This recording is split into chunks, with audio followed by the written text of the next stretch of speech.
Let's say I'm good. Well, now that I'm talking, Is it too so loud? my audio is, I'm hearing good, but I'm hearing myself pretty loud too. Yeah, because I've got the radio down. Can you hear me decent in your ears? Uh-huh. Okay, And yeah. now I can hear myself. Okay, that's good right there. Right there? Yeah. Okay. All right. So, Rich, one of the other things we want to be working on is looking...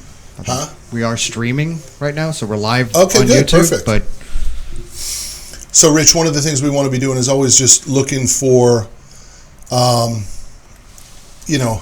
does the background look, all of that sort of stuff, okay?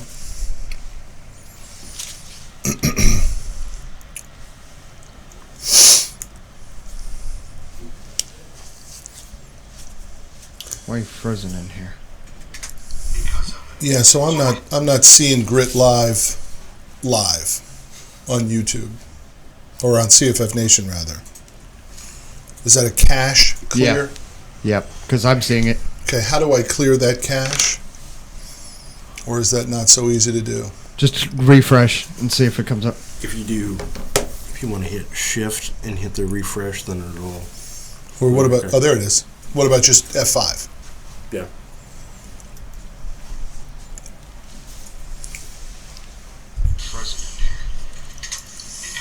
Yeah, so I'm not seeing Grit live on YouTube. All right, there we go. CFF Nation. All right, you want to kill that or Yeah, mute it? I'm going to kill it. Yeah. Okay, cool. Clear. Yeah.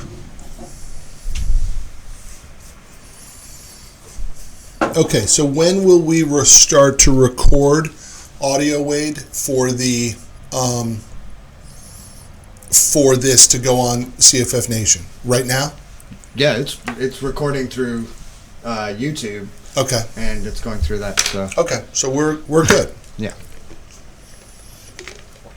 All right, here we go. Let's rock and roll.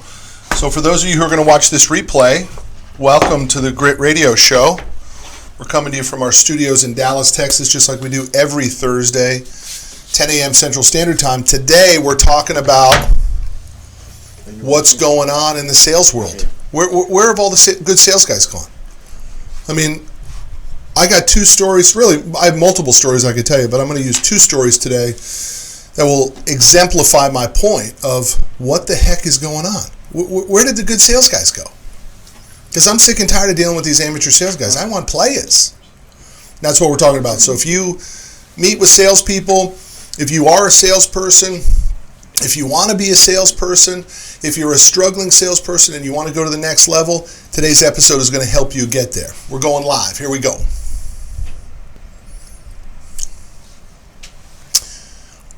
Welcome to the Grit.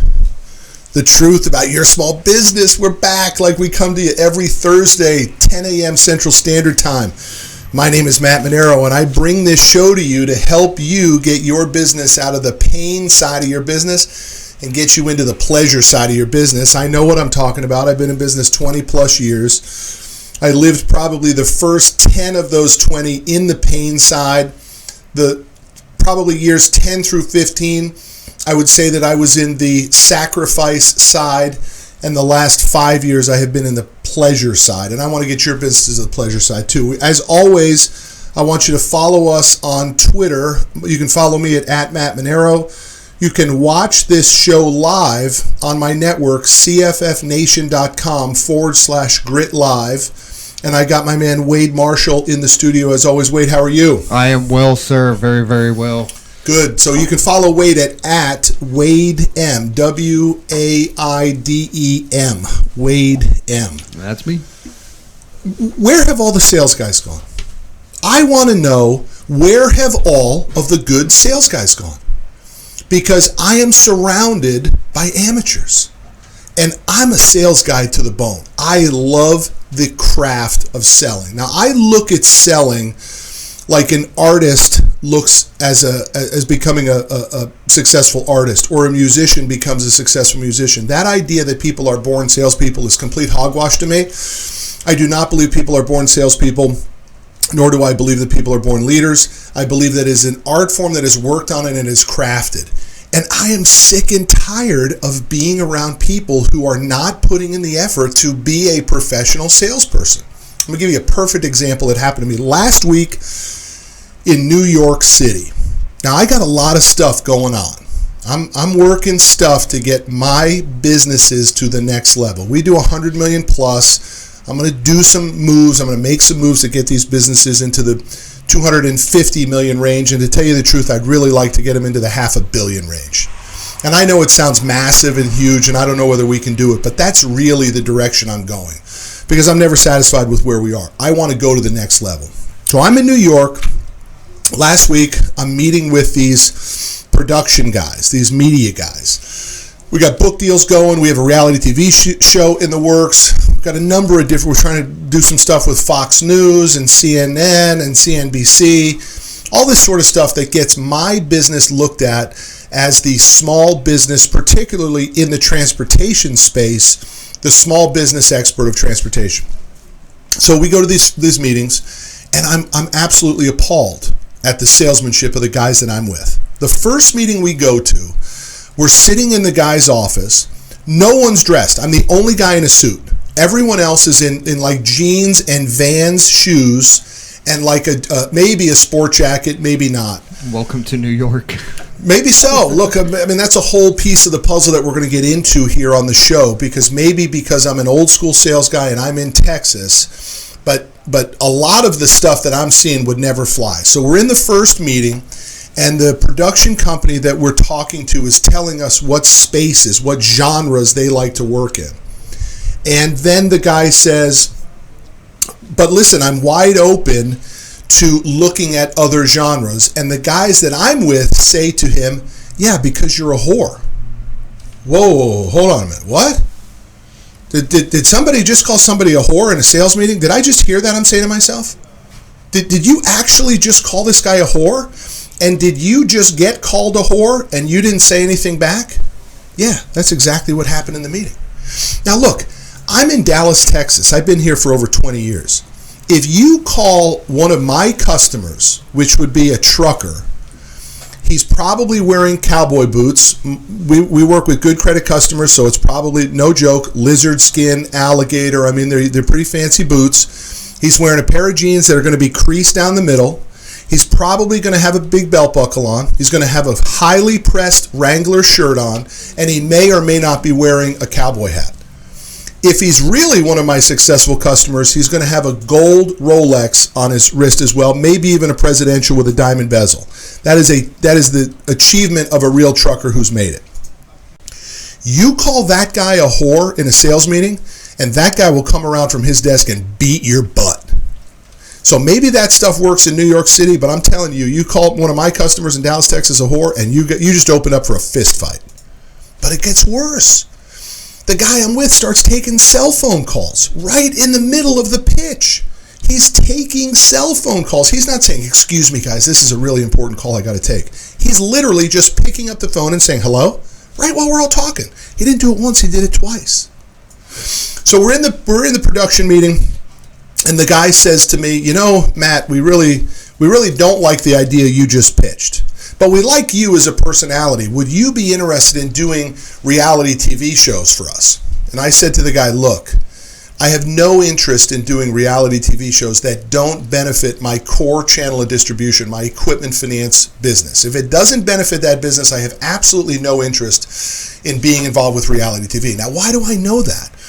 Because I've interviewed dozens of people on my network, reality TV show stars, and I love this finishing question that I have, which is, now that it's all said and done, was it worth it? And every single one of them told me, no, it was not worth it. So I'm going to learn from that. Why on earth would I want to do reality TV shows if it doesn't have some benefit to my business? So I answer the question, not no, but heck no. No, thank you. Appreciate the offer, but no, thank you. We get in the elevator. The meeting's over. I'm riding down the elevator with my guys. The guy who called the host of the meeting a whore and took 2 cell phone calls. And he said, are you crazy? Why did you answer the question that way? He said, that was the dumbest answer you could possibly give in a production meeting. I said, let me tell you something, buddy. That was the dumbest sales call I've ever been on in my entire life. You called the host of the meeting a whore, you dressed like crap, and you took 2 cell phone calls. Don't start telling me what the answer should be. That's the point of today's show. Where have all the good sales guys gone? I can't figure it out. It's like we're surrounded by amateurs all over the place. And I want it to stop today. If you're a salesperson, I want you to learn from me today how to step up your game. If you interview salespeople, in other words, you own a business and people come to you, I want you to require the people that call on you to have a higher game. And if you are thinking about getting into the sales game, you need to do it the way I'm telling you. Now, I have another finishing story for you on how it's really done right. So we're doing a deal with a web design firm out of Ohio. And I'm out yesterday grabbing some quick lunch. I rarely do that, but yesterday I was actually out of the office grabbing lunch, and I get a call from the office that says, there's somebody here in the front of the office, and he is the assistant of Ken Walls, who owns the web design firm that we chose in Ohio. And he has a special delivery from Mr. Walls. He has flown down with it in his briefcase. He took an Uber car from the airport to our office, and he will not leave until he gives it to you personally. Okay, now I'm intrigued. I'm interested. I like the sound of this, right? I get back to the office. I rush back to the office. There is his assistant sitting in the front, very well dressed, handsome dude, nicely dressed. Warm handshake. Mr. Walls asked me to come down to visit you in person and deliver this to you specifically. And he pulls out of his briefcase a box of Padron cigars. I like cigars. And he hands them to me and says, this is a personal thank you from Mr. Walls. I have flown down specifically to deliver this to you. I'm taking an Uber back to the airport right now and flying back to Ohio. Now that's how it should be done. That's a sales call. That's how you say thank you. That's the way you get a good client's attention. Ken Walls has my business for a long time after doing that. That's the right way to do it. So that's what we're talking about on today's show. I have a few stories that are going to blow your mind. One story in particular that I'm going to tell you after the break that is I probably told the story 100 times in sales meetings with my team, because this story exemplifies the importance of treating everyone within the organization with respect, with dignity, because you never know when you're going to need that person who may not seem important to you, but in this story that I'm going to tell you was so mission critical. We're going to take a few callers as well. If you want to call into the show today, please feel free to do it. Call us at 888-454-3378. That's 888-454-3378. You're listening to The Grit. I'm Matt Manero. Follow me on Twitter at Matt Manero. I got my man Wade Marshall in the office. Wade, how you doing? Good. Feel free to pop in and talk about this. You've met with enough salespeople in your career to know exactly what I'm talking about. Oh, yeah. You were on a good roll, so I didn't want to interrupt. So, guys, I want you to stick around. We got a great show talking about where the heck have all the good sales guys gone. And if you're in that boat, I'm going to help you become a good sales guy, because I love selling. Stick around.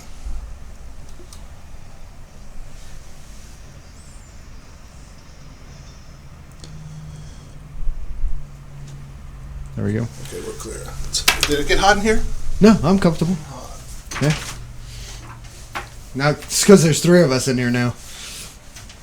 I'm not taking up that much heat, I swear. These guys are wearing jackets out there. It's hot as hell in here. Yeah, it's crazy, man. It's amazing how the studio just warms up, and I think a lot of it's those lights, because these are relatively cool lights, but then you've got all the machinery, and you got all the stuff in here, and three people, and we're in a closet. So were you saying that there was a caller coming in? Yeah, that's what they were saying. I don't see it here though. He didn't email me. There's another one that says Kevin. There's Kevin Dranoff and then Kevin. Oh. They moved over. I couldn't interrupt, so that's why I was like letting you know we had a call. Oh, I didn't know that. Yeah. So yeah, no, it's an interesting topic, man. By the way, I'm not hearing commercials right now. No, I've turned it all the way down. Okay. Yeah. But yeah, I mean, it's an interesting topic just because you're dead right. I mean, people have given up. Well, no, I don't think they've given up. They just think there's a whole new way of that it's cool to be cool, and to me it's not. You're trying to impress the customer. You're not trying to relate to the customer. Yeah. right? Well, I mean, if you're at a e-commerce is, I can't think, kind of destroyed that drive that a lot of salespeople in the past have had of actually being a professional salesman or a salesperson. Yeah. I think that's a good point. I think a lot of people think that, just showing up is enough, and it's not. You need to show up. You need to look the part. You need to have the information. You need to know how to follow up. You need to be able to communicate. And you need to know when to say no. As the sales guy, yeah, you do need to know when to drop the zero and get with the hero, because not everybody is going to buy. Yeah, and I think that along those same lines, though, it's, people have this casual attitude. You're not selling shoes at the van store. You're talking about very big deals, very, large sales, not, welcome to Costco, I love you, It's a totally different... The blue vest special. Yeah, exactly. It's a totally different setup and a totally different way of doing things.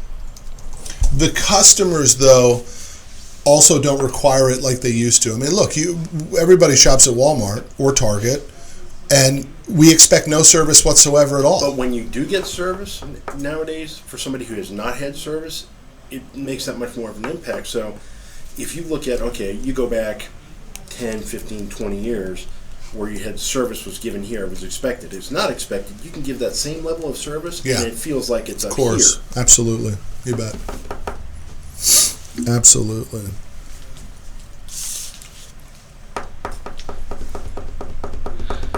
Oh, man. Okay, good. Victor's still on the line. He still wants to talk. He's got something to say. Victor. We should have a couple other people coming off social media calling in today. There were a few other tweets and stuff like that from people saying they were going to join us today. I wonder if Victor's from New York. Victor could be from New York. We'll see how Victor goes to a sales call. Does he go in jeans and Vans, or does he go in a suit? Yeah.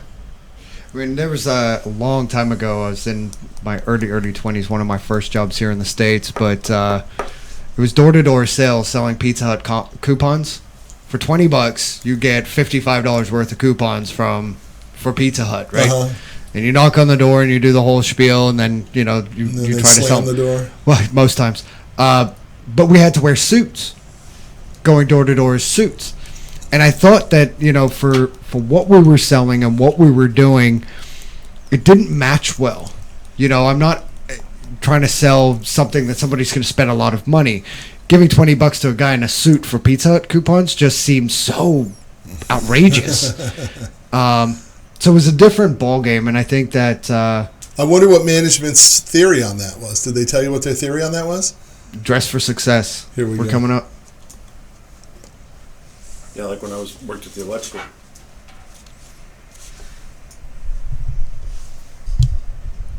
No head bobbing today?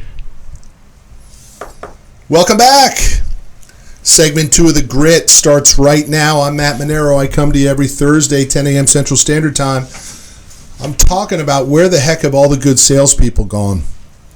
In the last segment, we talked about this experience that I just had in New York where these guys that I was with called the people we were calling on, called them a whore, and then took 2 cell phone calls while we were in this meeting with this guy, and then they had the nerve to say that I didn't answer the questions right. It's like, please, give me a break. I've been selling forever. You guys need to understand, the marketplace is cloudy. It's crowded. You're always looking for a competitive advantage, and the competitive advantage as a salesperson is waiting for you to take it. It starts with dressing for success. It starts with having your pitch down, your script, your ability to communicate and present, and then of course it comes down to asking for the business. But if you look like a schlep and you start insulting people right out of the gates and you think that that's cool, you're falling into the trap that everybody else is falling into. You need to bust out of the noise, and one of the easiest ways to do it is doggone dressing for success. I'm going to start this segment with a caller here. I have Victor on the line. Victor, welcome to The Grit. Victor, are you with me? Yes, I do, Victor. Welcome to The Grit, buddy. How are you?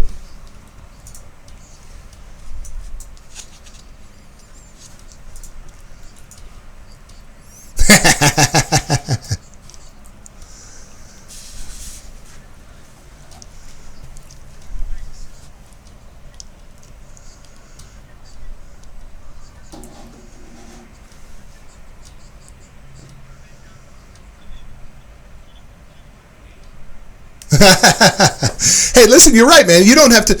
Yeah, pick the words, man. Use some semantics on it. Goodness, same message, but don't use a different word. I agree with you 100%.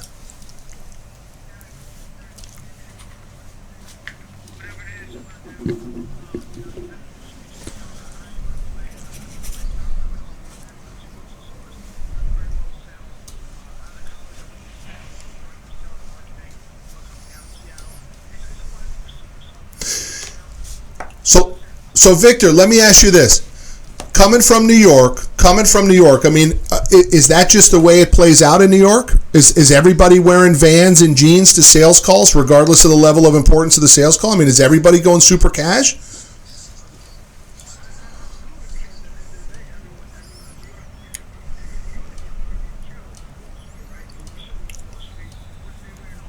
Of course.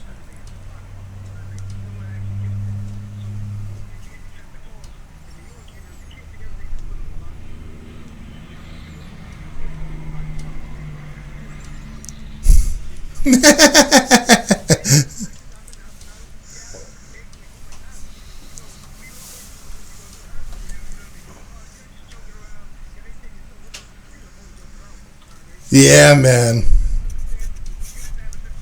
Yeah. You know what? Man, I got you all. I hear you loud and clear on that, but I'll never disagree with the fact that professionalism wins all the time. Professionalism over amateur hour all the time.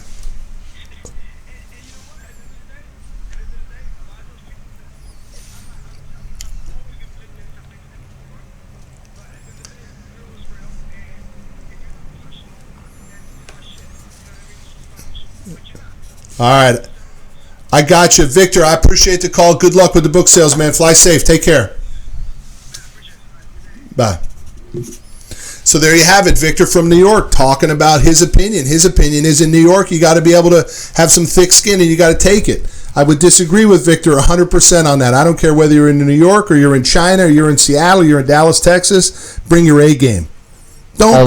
Always bring your A game. Don't go down to somebody else's level. Look, I'm in the truck financing business. Our customers are hardworking blue-collar guys. They're not dressed in suits. But I had been in countless meetings with these guys, and for Texas dress, they are impeccably dressed. The cowboy boots, the jeans, the belt buckle, the pressed shirt, the gold Rolex, the cowboy hat, the big pickup truck out front, the really nice offices. I mean, you gotta stand out. And the reason that most people are having trouble being good, productive salespeople is because they don't understand that they are playing to the lowest common denominator. They are not playing to bust through the noise. Dress for success. I want to get into this one story here in segment 2. We got a few minutes left. But one of the biggest deals that I ever did in my truck financing business was multiple $1 million equipment financing deal. And I did it with a customer in Arkansas. And I used to fly from Dallas to Arkansas to see this customer. They actually were in Batesville, Arkansas. So at first I would fly into Little Rock, and then I would drive the hour and a half to Batesville. And then I got smart and realized what a dump Little Rock was. And I started to fly into Memphis and do the same hour and a half drive. And Memphis is a much better town. But when I'd get to Batesville, Arkansas, I would visit with my client. And I knew the ins and outs of his business. I mean, I knew everybody in every position in that company, from the receptionist to the admin assistant to the janitor to the president to the CEO. I knew everybody. I knew exactly where they sat, and I had built personal relationships with them because I paid attention to everybody. Rule number 1, always pay attention to the receptionist. He or she sees everything that's going on in that office, and when your butt leaves, somebody is talking about you. And I gave everybody respect. So we did this big deal. And at the end of the deal, at the last minute of the deal, the client called me and asked me for one specific piece of paper, one page in the deal. I remember. You remember me telling the story, Wade? Yeah. He asked me for one specific page on the deal. And I had a huge file of papers. And I remember in a rush grabbing that piece of paper out of the file, dropping it on the fax machine, and as it was going through the fax machine, I had on a little yellow sticky all the levels of profitability that we had in that deal. So we had the interest rate spread, we had the equipment markup spread, we had all this sort of stuff, and at the bottom it said total profit, and it was a big number, multiple six-figure number, underlined with an exclamation point as it went through the fax machine, right to the customer's office. My stomach jumped right up into my throat. My biggest deal of my life, I just told the customer exactly how much profit we were making on it. I'd already spent that money in my mind, right? That money was gone, man. I was a closer, and here I am with a rookie mistake. I blew it. So I went back to my office. I calmed myself down, and I immediately picked up the phone, and I called Jennifer, my client's admin assistant. I knew exactly where she sat. I knew exactly where that fax was coming into, which was going to Jennifer. Jennifer was going to take it off that fax and bring it right into Byron's office. And I called her up and I said, "Hey, Jennifer, it's Matt." "Hey, Matt, how you doing?" I said, "I'm doing great. Listen, I just made a mistake. Byron asked me for this one piece of paper, and I sent him the wrong piece of paper. Would you do me a favor, go to the fax machine, grab it off, crumple it up, throw it away, and just stand there because I'm going to send you the right piece of paper." "No problem, Matt. You got it." I went back to the fax. I took the sticky off. I sent it through. The deal closed. We got paid. Now, did Byron know how much we made? Maybe. Did she do what I asked her to do and rip it up and crumple it up? Probably. I can tell you for sure, if she didn't know who I was and she didn't feel that I'd given her respect, that piece of paper would have gone directly to Byron with my profit on it, and that deal would not have closed. Stick around for segment 3. We're coming back.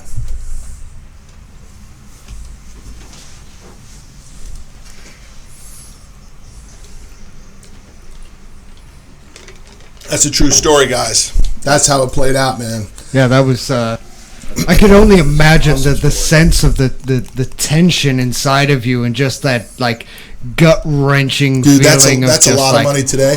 That deal was a lot of money today. Back then, it was a lot of money. It was so much money. It was like I couldn't believe it. Oh yeah, I couldn't imagine just sitting listening to that.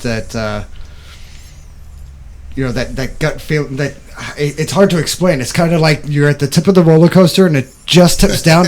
That gut feeling that you get where you're just like, I just did that. Well, you also you start to relive all the hard work that you'd put into the deal too. That it could have just been evaporated just like that too. Well, then how much of it would have been word of mouth of him talking to somebody else in the industry saying, "Yeah, I dealt with this Matt guy and look what he's charging me." Sure. Yeah. But I can tell you, man, if it wasn't for me knowing Jennifer, there's no possible way that what I was asking for would have been done. But is that not one of the fundamental things of a salesperson is, getting through the gatekeeper and getting to know the gatekeeper and having respect for that gatekeeper, even if she's got this tiny little position in the company. If you can't get through them, you don't get to talk to the person that makes the decisions. They typically have a lot more play. Oh yeah. Especially in a small business, obviously. But, it's one of the first things that I do when someone leaves in an interview process. I'll ask Cassie, how was it? And I'll usually when I walk you out, and I think you did say this, I think you said goodbye to Cassie. That's an important thing. If you just blow out of here without saying goodbye to her, that is a character piece for me. Yeah. I'll tell you when there's no mics on the reason behind that. Well, Cassie's cute, too. No, not that at all. When I was in reconnaissance school, because I was an intelligence specialist for the Navy, whenever we go through a part called HUMINT, which is human intelligence, and you find people within an organization, roles within an organization that you want to connect with. The admins are always number one. You also find if there's any elderly single women that tend to be overeducated in the role. You also find the young kids that are fresh out of college that are probably making more money than they want. You make a connection with those to get into you. Yeah. All right, you've got another caller coming up. Oh, cool. It's my man, Matt Crane. Nice. Oh, you know him? Yeah. Matt Crane from Periscope and all that. Yeah. Oh, nice. Very cool. Do you do much Periscope? I used to do quite a bit of it, but I backed off it a lot. It was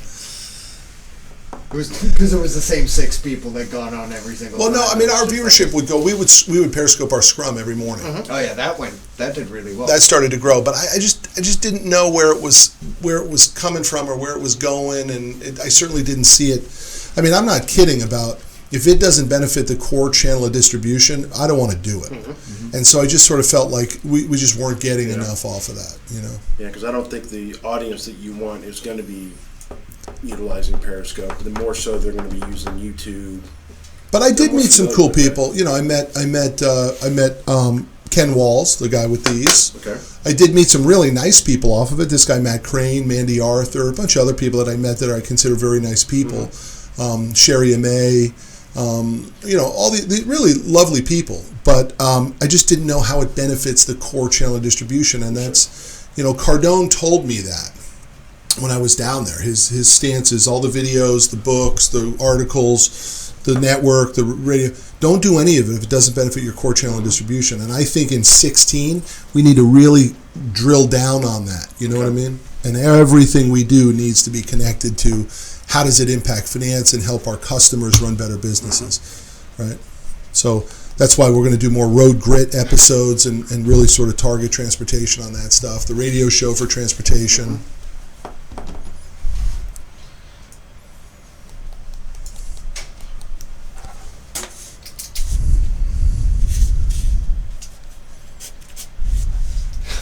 No job, no problem. Looking at the picture on there. $4.95. No job, no problem. Gotta hate those places.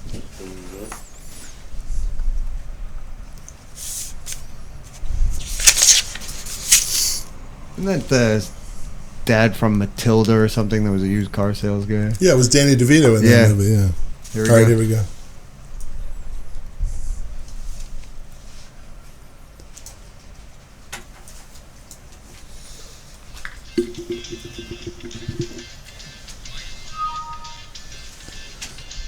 Oh yeah, welcome back.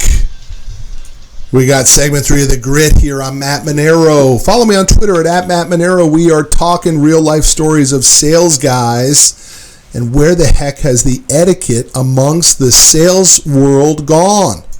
Tired of hanging out with amateurs, man. I want to deal with the players. Stop calling your customer a whore. In Texas, it's only going to get your ass kicked.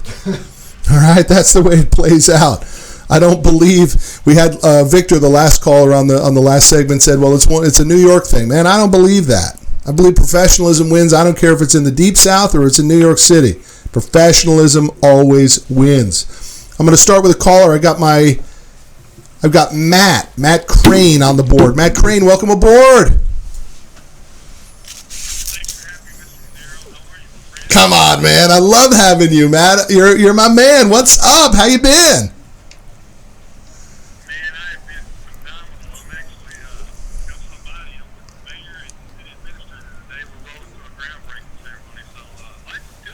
Dude, I know you're in a suit. Yep, you better believe it. And I know they're in a suit. Right.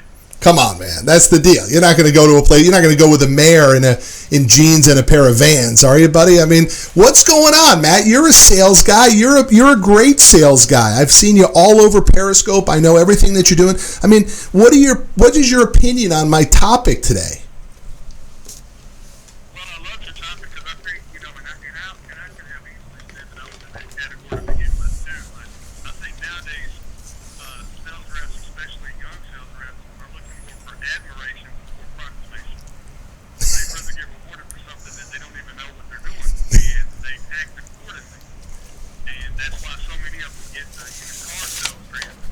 Yeah.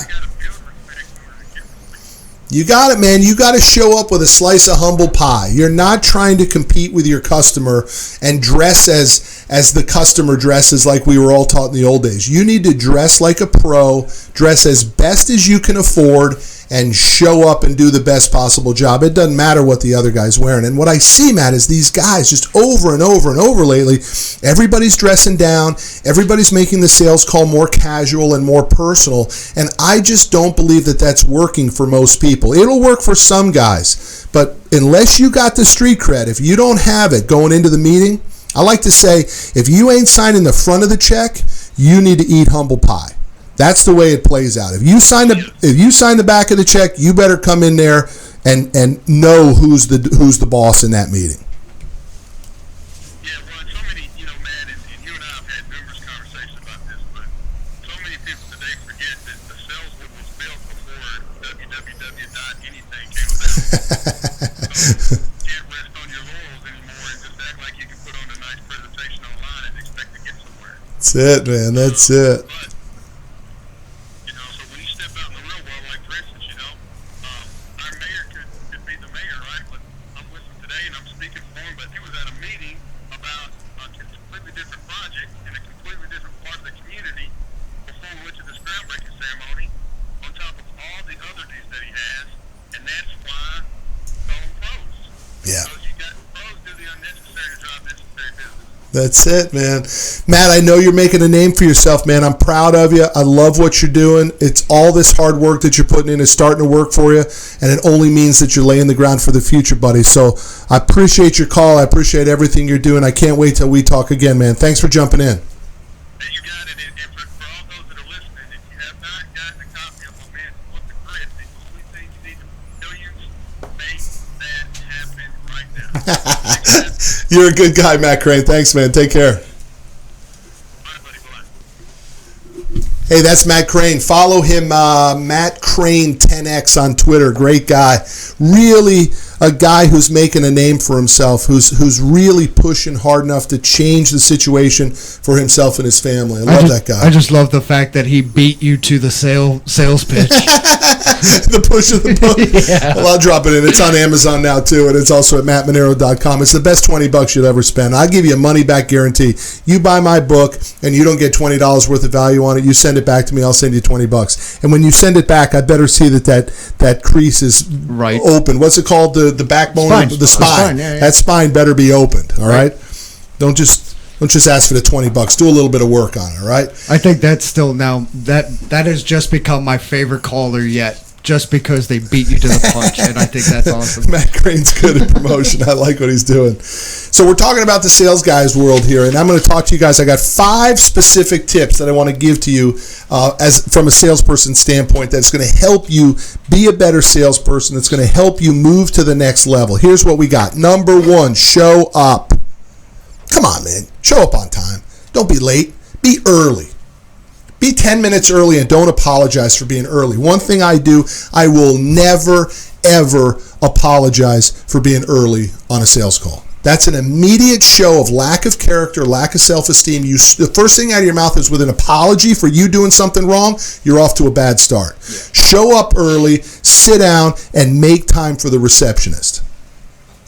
Number 1, show up. Number 2, be courteous. Say hello to everyone, especially the receptionist. Get to know his or her name. Find out how long they've been with the company, what their role is with the company. Ask them inside questions. Who's the boss? Who's the guy or gal that makes the decisions around here? They know who it is. They'll tell you. Find out what their role is within the organization. How you treat the so-called little people is a direct indication of who you are and what your personal character is. If you treat people like crap, it will hurt you in the long run. Treat everyone with respect. I just told you that story of me almost losing the biggest deal we've ever done here in the history of this company, and it would not have happened if it wasn't for me giving respect to the receptionist, to the admin person for my client. Period. End of story. Number 3, know when to shut up. Man, we got one mouth and 2 ears. Sales guys got to learn to use those accordingly. Most salespeople talk too much. You talk yourself out of the sale. Listen to the customer, pipe in when you got a few nuggets that are of interest, and then shut up. Let the customer do the talking. Most people oversell their product. They don't know when the customer had buying signals, and so they just keep talking right through the buying signals. So number 3 is shut up and listen more. Number 4, remember who is writing the check. Man, I cannot stress this enough. If you're signing the front of the check, you have control in the meeting. If you are signing the back of the check, you don't have control in the meeting. No problem. It's not all about control. It's about communication. It's about exploration. It's about relationship building. But you got to understand, you can't compete with the guy who signs the front of the check. That's not what you're trying to do. You're trying to get the guy to sign the front of the check for you. So slow it down. Eat some humble pie. Say thanks to this person. Show the person some deference. You built something great around here. I wish I could do the same thing one day. Congratulations to you and your family and your staff. Eat some humble pie. Don't compete with the customer for who's signing for the check. Because at the end of the day, if he or she's signing the front of the check, you already been in the back seat. Mm-hmm. So don't be afraid of that. And number 5, which nobody does, follow up like a madman or madwoman. I mean, follow up at levels that you can't even dream of following up. Most salespeople will go on a sales call, they'll collect a business card, and they will never communicate with the prospect again.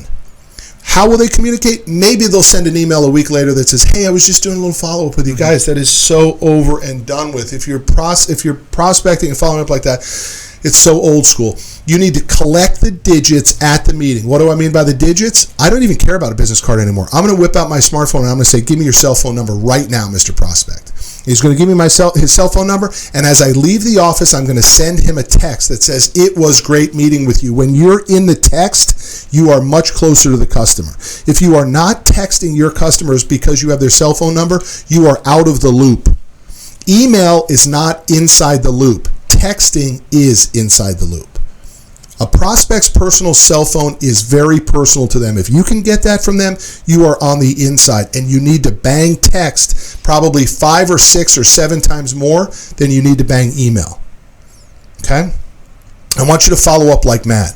A lot more than you're currently doing. So what's an example of follow-up? I want you to text the customer when you leave the meeting to say thanks. I want you, this is perhaps the greatest tip I could give you on follow-up.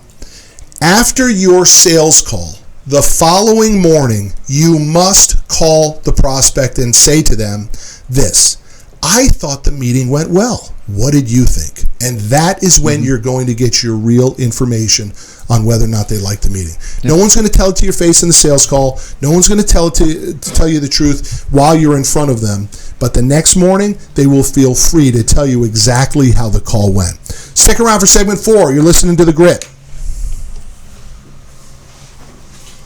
Did you get Kevin's message? Go to Kevin Dranoff? I did not. All I have is 1 minute. Okay. If you go to Kevin Dranoff, said we need to be careful on what we say on the air. A couple of words we're not allowed to say. Oh, and a caller said something. A caller said something? Yeah. The actor said something? The F-bomb and an S-bomb, and the caller did. Oh, the New York guy, yeah. Yeah, so.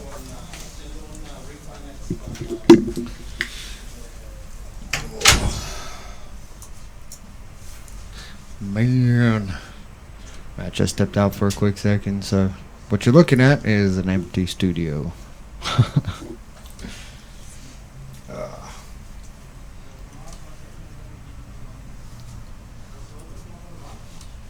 See how many people go to mattmanero.com, purchase a book by the time he gets back. Fill his website full of orders. Write a bond. Right.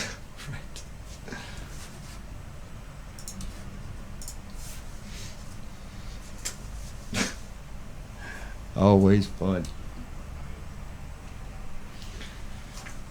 But he's right though. You know, the gone are the days of the respectable salesperson. You know, you used to watch those movies back in the day with the dad that was the traveling sales guy, and the vacuum cleaner days and stuff like that. Gone are those days. People just do it differently now. I think you're right earlier from saying, that we have this e-commerce world has gotten rid of that, I think it's interesting.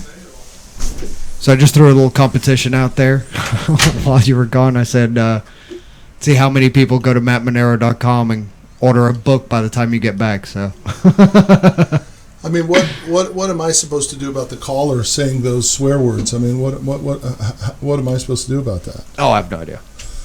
There's a delay, so I'm assuming that they actually bleep them out. I'm not sure. They dropped it. Yeah. Hey, give me some. I don't hear anything, by the way. Give me some questions for Allie Knight.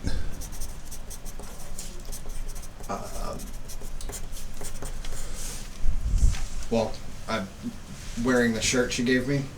Oh, that's awesome. Yeah, so I wanted to kind of show that off. But And what is she up to? And I haven't been following her much to determine what she's been up to.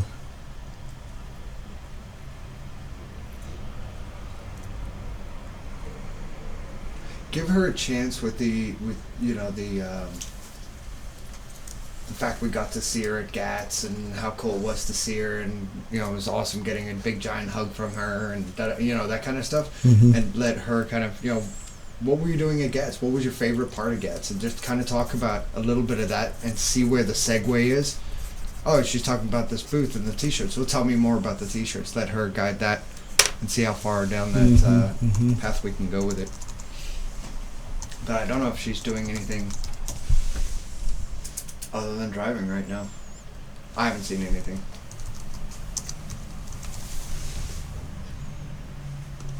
I'm going to just look her up on YouTube real quick here.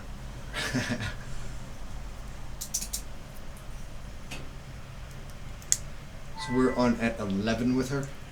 Yeah. I mean, she just posted something 3 hours ago. It already has 1,400 views on it. Yeah, dude. Wow. She's like the next biggest thing since sliced bread for the trucking industry. I don't know what it is, man, but everybody freaking loves her.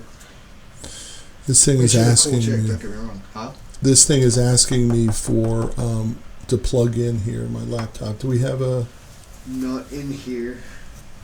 I mean, she's got 6 days ago. She's got 8,000 views. A week ago, 8,000 views. I mean, it's just unbelievable. Why don't we talk about how the production of her show actually goes down? She records the content, and then how does it get up? And yes. What other questions do you think? I'm trying to think. Has she ever had to reinvent her show? Like take a step back and, does she look at anybody else's shows out there to get guidance or insight or? Kate is on the board. We're about to go. We have another caller? Yeah, Kate. I'm losing my battery here. We do not have a power strip in. We don't have a plug in here? No, we don't. Okay. Does it take the same one like I have? Probably. I'll just go get mine right now. Okay, thanks. As I kill myself. Without killing yourself, please.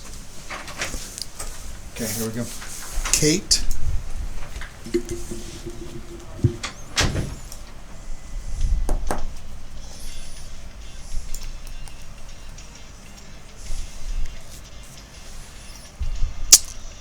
Yeah, it's the Grit. And I'm Matt Manero, your host. At Matt Manero on Twitter, best way to get me. Talking about sales guys. Trying to make you a better sales guy today. We're talking about the funny stories, the things that happen, the craziness that happens. We've had some good callers in here from Victor and Matt Crane. I was sharing with you some of my tips, my 5 tips on the best ways for you to improve your sales game so you don't get caught in this melees, this trap of these underproducing sales guys who think that they're somebody really special. And we'll go through these 5 tips again before we close out the show today, but I wanted to pick up another caller. I've got Kate on the phone. Kate, welcome to the program. It's my pleasure. What's on your mind?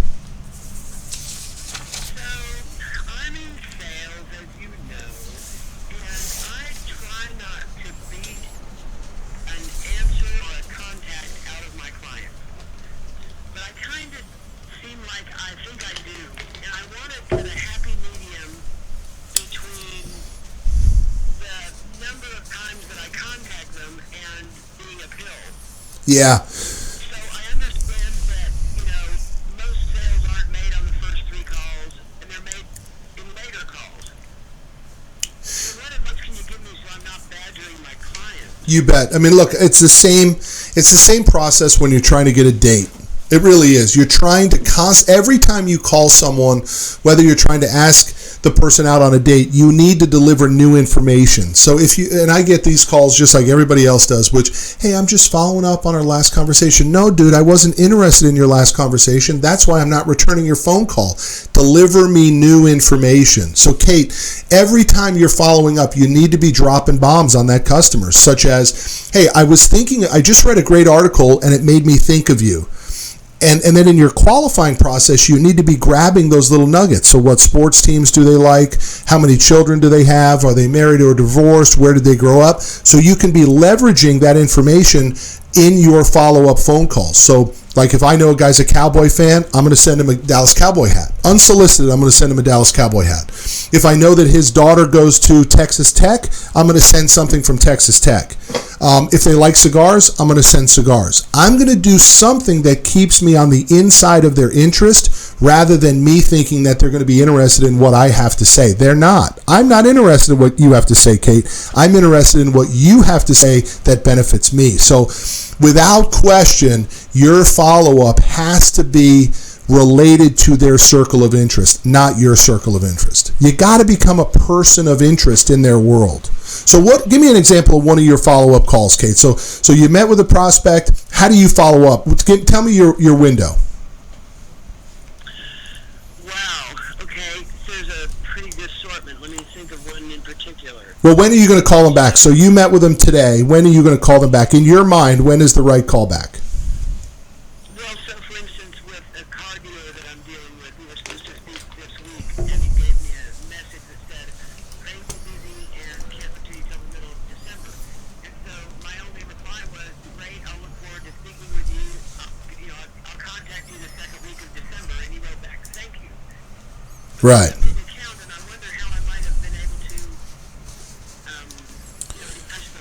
You bet. You're gonna say time doesn't fix the situation, Mr. Jones. Waiting till the middle of December doesn't help me or you. I need to get in and see you right away. So that's the first thing you have to do. The customer is in complete control of that sales call for you, not you. And now what happens in the middle of December? They're going to then say end of the year stuff, and they're going to push you off to the 1st of January. And then guess what they're going to say? Oh, we're creating budgets and all that stuff. I need to push you off till the middle of January. You have to take time out of the equation when it comes to follow-up. You must pursue them doggedly until they tell you to stop calling. And when they tell you to stop calling, you need to say, Mr. Jones, I feel so passionately about my product and how it can benefit you that I just can't stop calling you. And then when they say, I won't do business with you because you're calling me too much, then you're going to say this, Mr. Jones, you wish your entire sales team had the persistence and passion for the product and services like me. That wakes guys up. That wakes gals up. That wakes decision makers up. So, Kate, push harder on the follow-up. Push harder is my suggestion for you. I appreciate your call very much, Kate. Thank you so much. Thank you. Hey, guys, follow-up is not a nice game. It's not a happy, easy, happy-go-lucky game. It's hardcore, man. And so you got to get skilled up on your sales skills. We're talking about sales etiquette today more so than we are sales skills. And I just want you to remember, don't dress down. Dress up, man. If you can't afford a fancy suit, it's no problem. You ever hear of this place called K&G Men's Store? Right. $99 suits. Sometimes they get 2 for $99. Go get yourself 2 blue suits and a white shirt and dress for success. $99. You'll look as good as anybody else out there. You don't need a $2,000 suit. Don't play that game. So that's the moral of the story for today. Where are we on Callers Way? Do we have any other callers? No callers. We got 2 minutes. 2 minutes left in this segment. Yeah, I'm gonna go through these. man. I'm gonna go through these 5 one more time here, guys. Number 1 on my list, my top 5 list: show up and don't apologize for being early. Never apologize for being early. It is so amateurish when somebody says, "I'm sorry, I'm early. I can't stand it." Don't be late though, but don't apologize for being early. Second, probably most important one: be courteous to everybody. particularly what you or other people might perceive as the little people. Those people are not little in most organizations. They are important. I'm talking about the secretary. I'm talking about the receptionist. I'm talking about the person who might bring you a soda or the glass of water as they ask you nicely to do that. You need to treat everybody with respect, both going into the meeting and when you leave. Say goodbye to everybody, too. Number 3, we have one mouth and 2 ears. Learn to use them appropriately. We need to shut up more. Salespeople talk too much. We talk ourselves right out of sales. Let the customer do the talking. Let the customer pound their chest. Let the customer feel like the big cheese in the room. Number 4, this goes back to the big cheese. Don't forget who is the big cheese. The guy that signs the front of the check is the big cheese. The guy who signs the back of the check is in second place.